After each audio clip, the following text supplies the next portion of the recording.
2 pantry staples, any protein, 1 easy sour curry you can prep ahead. The hero of this method is sauerkraut. Tangy, salty, crunchy fermented cabbage, widely available and keeps for a long time. We form a bed with half of it. Now, if you have Japanese curry roux blocks or Thai curry paste, they can go in right away, providing they've not been salted.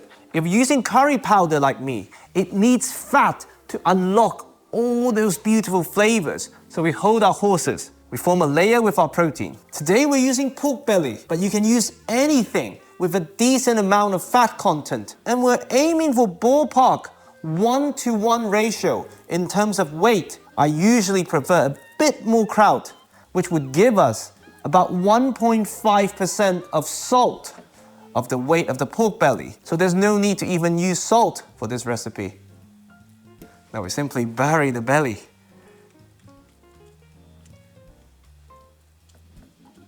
Believe it or not, that's all the prep. So what do we have here? Well, first of all, something you can keep in the fridge for up to 2 days easily. Even with direct contact, since there's little brine, you might get mild tenderization, but no risk of the acid cooking the meat. When you're ready to cook, what's really in our pot? Sauerkraut is fermented using salt, drawing out the natural moisture of the cabbage. Even after fermentation, it's still 90 to 92% water. So for a 680 gram jar that we're using, we're talking about at least 600 grams of natural moisture already in our pot.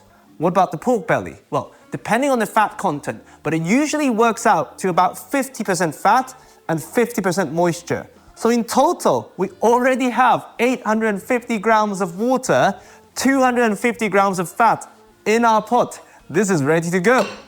We simply start with medium-low heat for the gentle release of moisture to create some steam. Once you can hear a gentle boiling sound and the lid is starting to get too hot to touch, we lower our heat to low and we let this simmer for about 3/4 of the cooking time. For pork belly, about an hour and a half. Now, look at that. Practically half of this has been braised in its own juices, half of this steamed, giving us contrasting texture. So now, it's curry time. We first give everything a good mix for the rendered pork fat to coat our beautiful cabbage. We've generated just enough steam to cook everything through. Perfect amount of moisture. No unnecessary dilution whatsoever. Any curry powder you fancy. Today, we're using Madras powder. Everything good mix. Look at the color. Now, resist the urge to add water at this point and let the residual moisture steam/braise with our curry powder. Another 20 minutes. Now, look at that. We taste and adjust the consistency and seasoning. This, by the way, works perfectly as a dry curry. But if you want to spoon over rice, you add a dash of water.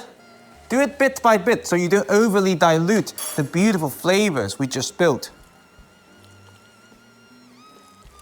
Oh, look at this. And that's the easiest sour curry you'll ever make. Once you've made this once, use the sauerkraut method to help you build different flavor profiles. Make it sweet and sour, make it sour and savory, make it sour and spicy. Endless options.